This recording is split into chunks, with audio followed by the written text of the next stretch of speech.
Oh, that wasn't Tunica. That was Memphis. That was in Tunica. We had Steve Dahl and fucking what's his name, Paul Diamond standing at the store when we hit the hood. Going to Mad Dogs. That's not what I was thinking about. I was thinking about the one where I'm sorry. Jeff and Randy were at the bar, and I took Randy's Cadillac, and I was going to pick up this girl. Yeah, this is a good one. And I was fucking tore up, man. I fucking there was what looked like an on ramp. If you'd have been sober, you'd have known that it wasn't.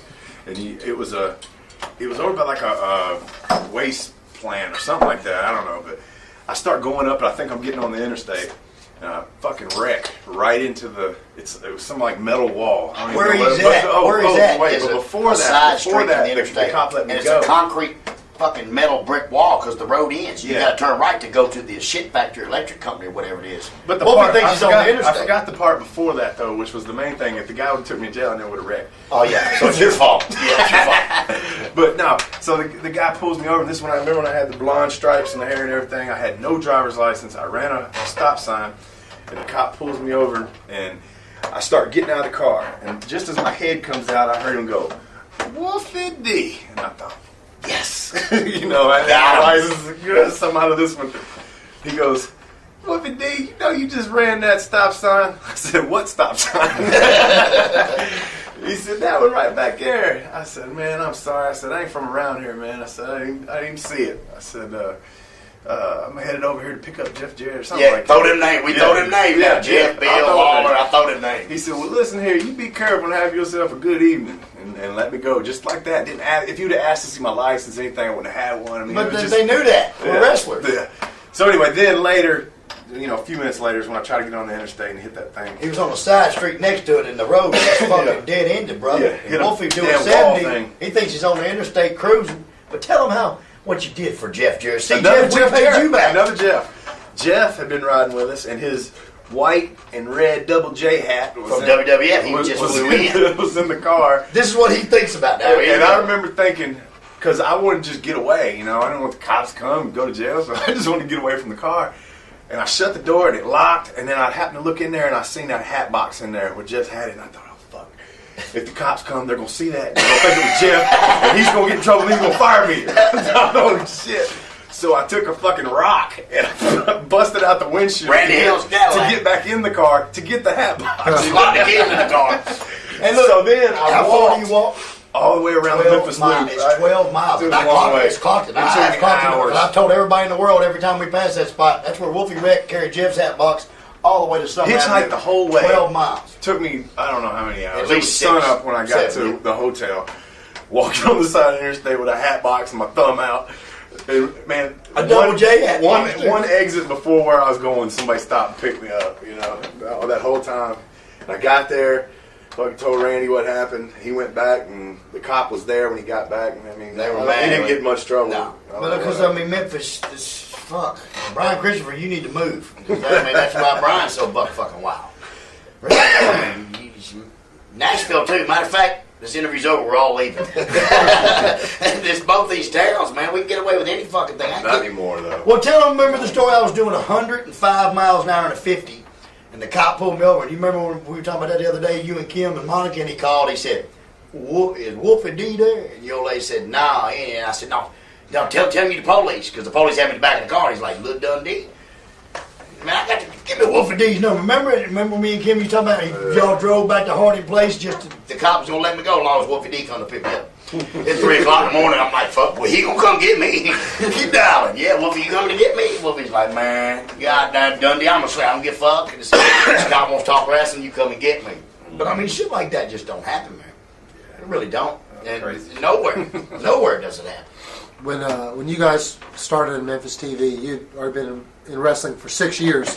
You've probably seen a bunch of gimmicks by now. How long did you really think you had with the two white boys being rappers? Well, we was the first ones to do it, though. That's the thing. We don't get credit for that either. No, when Wolfie did it, like, what's her name, Johnny Grunge and all them, they, Teddy and all them, that was all a copy of us. Brian Christopher and them were a fucking copy of us in WWF. John Cena's a fucking copy of us. Yeah. Whether he wants to know it or not, he's got big arms. They knew we were crazy. And they knew, and we had size against us. That's right. And now it would have worked. It's almost like we were ahead of our time. But see, I told Wolfie, I said, Wolfie, we're going to be the Rock and Roll Express of the 90s. Because the Rock and Roll Express were the 80s, and we're going to be the Rock and Roll Express of the 90s. But I don't know if we ever thought we would really go to the top. Did you? Wolfie was the one that got us to WWF. He was talking with Jim Cornette and got the whole deal set up, and he called me, Jamie, quit smoking pot, quit doing coke, quit eating pills, quit drinking, I'm going to do the same. I'm like, fuck, all right. See, back then he rode with Randy Hale. He was in the office. Wolfie's in the clique. Wolfie's in the office back then. Goldschlager was new. Goldschlager was new, so Wolfie said, fuck it, he's gone. But anyway, don't worry about it. I got this under control. But see, and then Wolfie called me. He's like, Jay, so for 30 days, really, literally, me and Wolfie quit smoking pot. We quit doing dope. We quit doing drinking. We're going WWF. Man, the first day we get there, fuck, people are shooting up.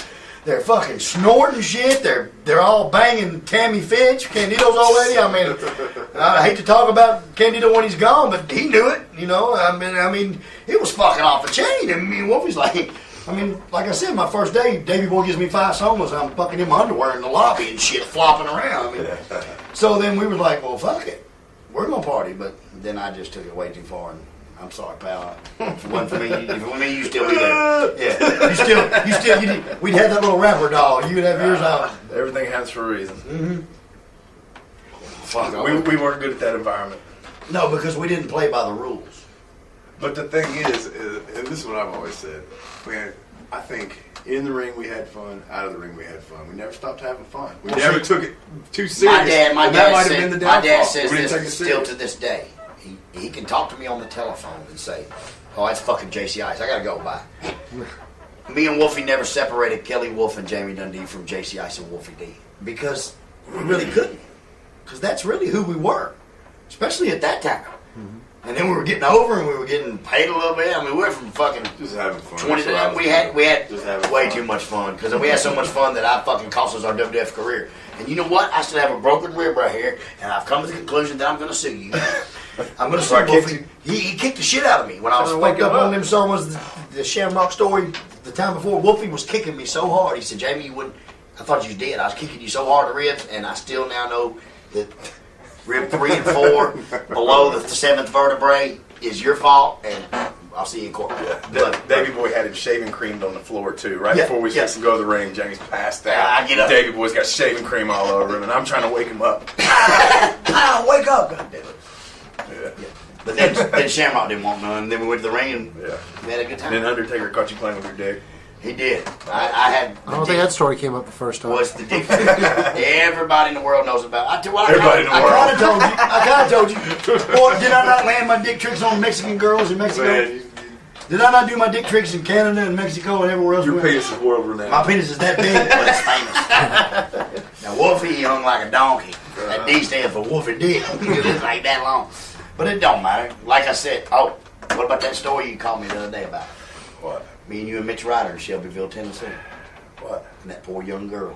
She wasn't young. She was 18, 19. But Wolfie was 25 back then, so she was young. Let's talk about wrestling. Oh, sorry. Well, you don't want to talk about I forgot his family will watch this, and I apologize. So we're going to have to edit everything out. Nobody wants to hear about Wolfie pounding this poor young girl. She hollers from the back, "Oh, God! Oh, God!" And I holler, "Bitch, I told you God ain't going to help you now." Because, I mean, Wolfie's... Nobody wants to hear that. No, nobody wants to hear that. I tell you what, coming up in Mitch Ryder's show in New Albany, Indiana, the guy printed in the newspaper, Buff Bagwell's coming, Jamie Dundee's coming, Bill Dundee's coming, and Wolfie's what? No, he didn't say Wolfie's what? No, it was an article, and he said he remembered back going to Louisville and hearing about this and hearing about that, and the sexual prowess of Wolfie D. Wolfie's big penis. That's what sexual prowess means. There's a guy that printed the newspaper to plug our show, talking about everybody coming, that how he remembers going. How much longer we got? We got hours, and I'm telling them all. Do not let your family watch it on that mic. Oh, man. Next question. Jamie was talking about some of his favorite matches against Rock and Roll Express. I think the Louisville match is what he put at the top of his list. How about some of the ones that stick out in your head? I love the Smoking Guns match for the title at WWF. 1995 match. I thought we had, matches that really nobody really even knows about are the ones against Spike Dudley and Mikey Whipwreck when we was in ECW. Those were just, spot show towns, and the only reason I even got a tape of them is that ECW. But I tell you who knows about them, this man talking to us, because he asked me on my first video, tell me about the great matches y'all had against Mikey and Spikey. And I told him how we got screwed. They were main events with Eliminators, but we stole the fucking show with Mikey and Spike. We had a lot of good matches.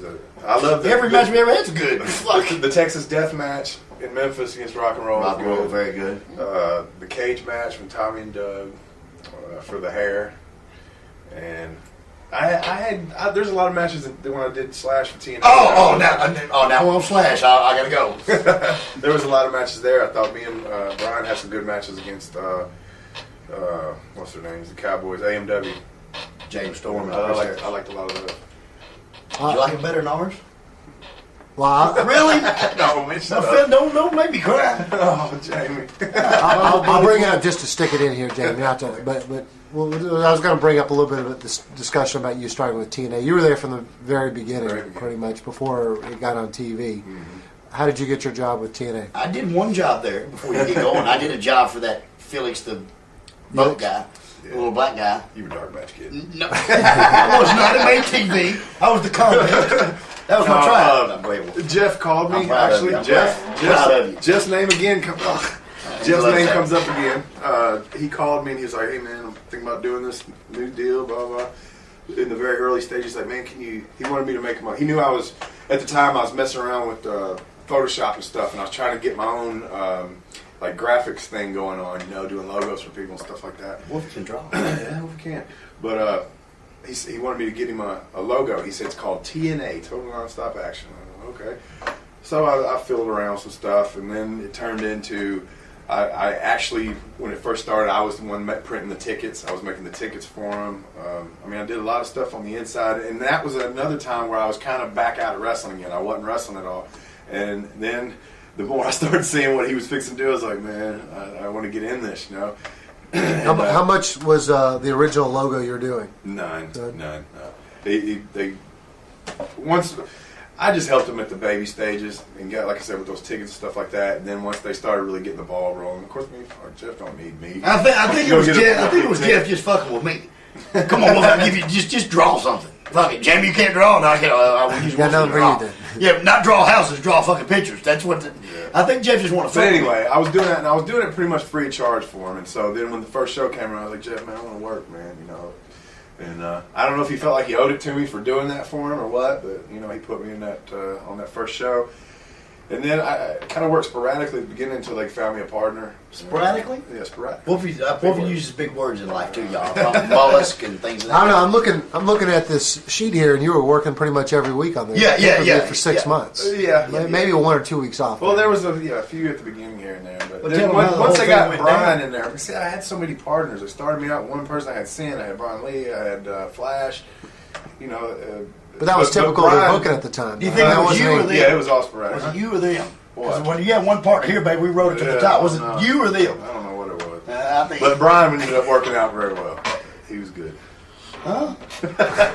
Brian Lee? Brian Lee. He was good. He was good. Yeah, he was good at we getting all kind of shit. I'm sure he wasn't good as you. Yeah, no, he was complimenting you like, hey, boy, thanks for the bump. No, I'm just kidding. But it was fun. Tell them what happened in the end. How the whole deal went down and why you don't wrestle no more. Well, basically, just because I couldn't go to Florida, but they guaranteed you so many dates. They didn't guarantee me all the dates. They didn't honor that. Got your money, and then they owed me quite a bit of money, and I went after it.